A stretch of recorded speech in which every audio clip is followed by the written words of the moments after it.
Welcome back, viewers. What a beautiful morning. We've been stuck inside the last few days with rain, and we're finally back here at the Coach Twigg Cage Bombs hitting facility. This is the place where the magic happens, baby. Our topic for today, and what I'm going to be dropping some knowledge on today, is the truth about your hands and hitting. We're going to talk about the way that your hands react to low pitches, pitches down the middle, and also high pitches.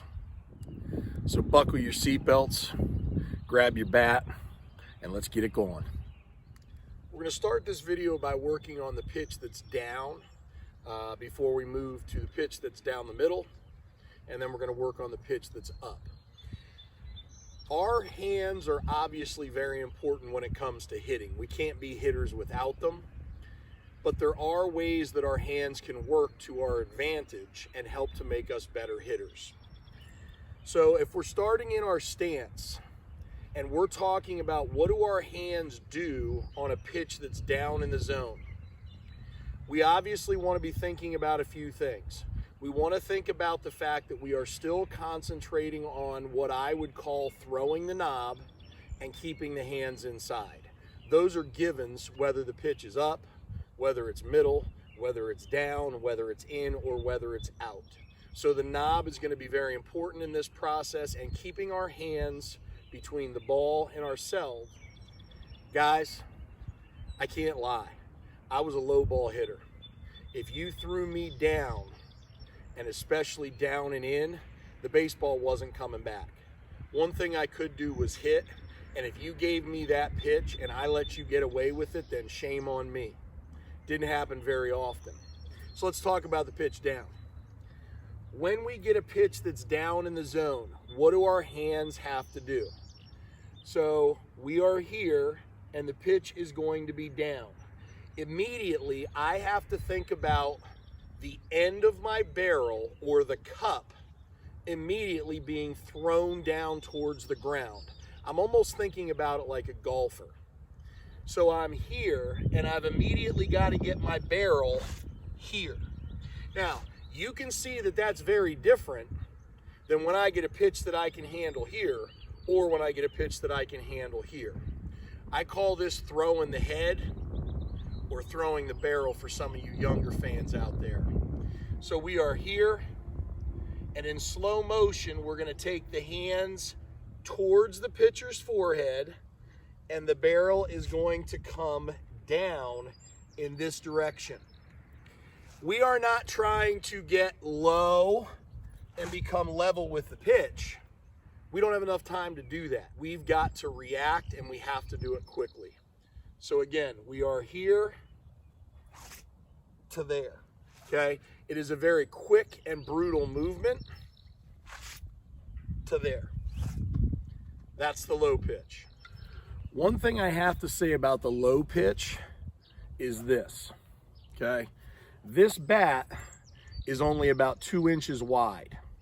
So when we go low, I just talked to you about getting the barrel or the end of the bat facing down immediately towards the grass. You have to understand that that gives you very little room for error. You have to hit the ball between here and here to find success. Obviously, when you get into that golfer feel, when you hit it, you can hit it a long way. But here's the difference. When we throw a pitch down the middle, we can hit it from here to there, and we can find success. When we turn the barrel, or barrel turn as I like to call it, we go from here to there.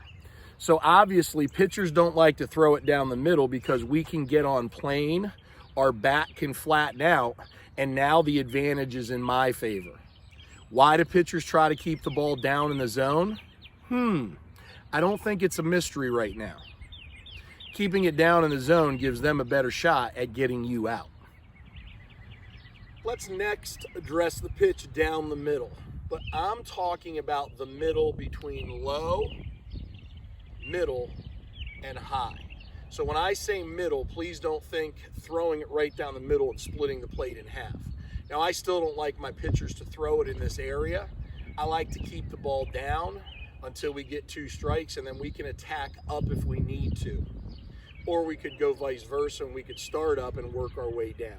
But typically down is where a pitcher is going to be most successful.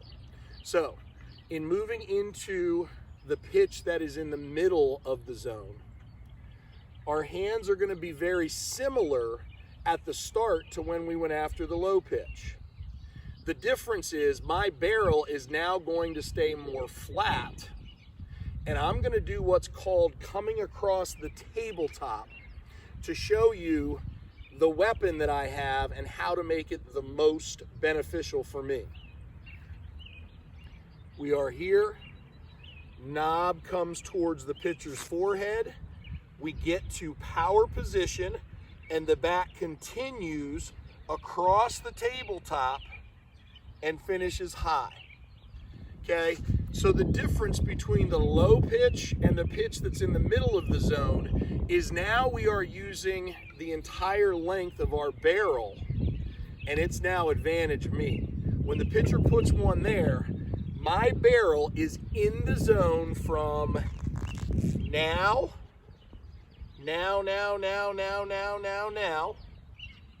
and that's where it leaves the zone and comes out.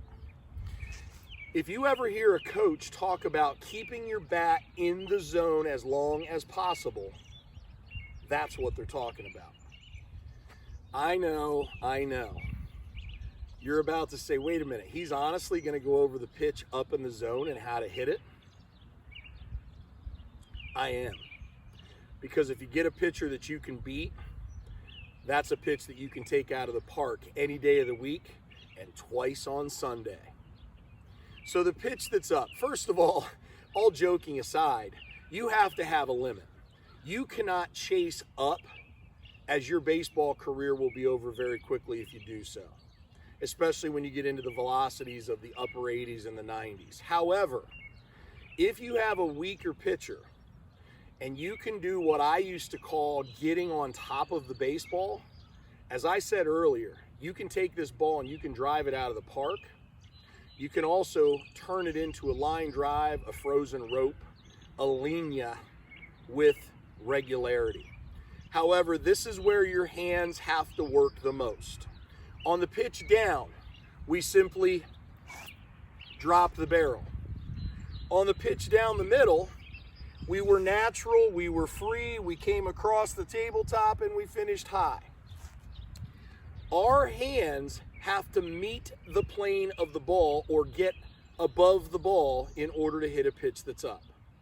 Guys, I used to limit this to probably somewhere close to my chest, but a little lower. I would never go for something up here. It's not worth my time, and I'm probably going to pop it up. So the first thing you need to do is you need to come up with, what's my limit?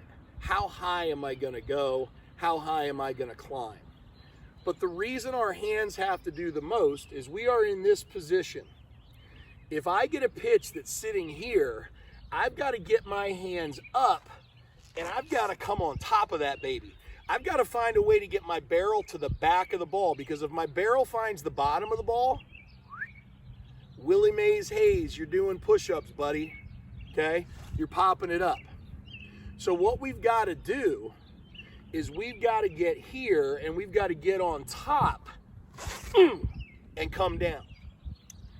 And I'm going to tell you what, you get a pitcher that's a puss wagon like that, and he's giving you pitches that are there, and you can get on top of them, you're going to be trotting a little bit. You're going to be giving a high five to the third base coach.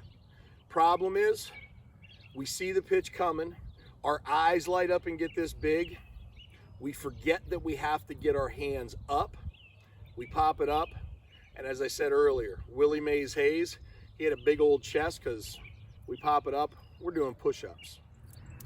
I hope you enjoyed your time at Coach Twigg's Cage Bomb hitting facility today, and I hope that you learned something. If you did, please do me a favor and click like, but more importantly, please subscribe. I'd love to have you as a subscriber so that you can tune in each time that we try our best to bring you the best of what we have and to help you teach, instruct, and get better as a player. Thank you.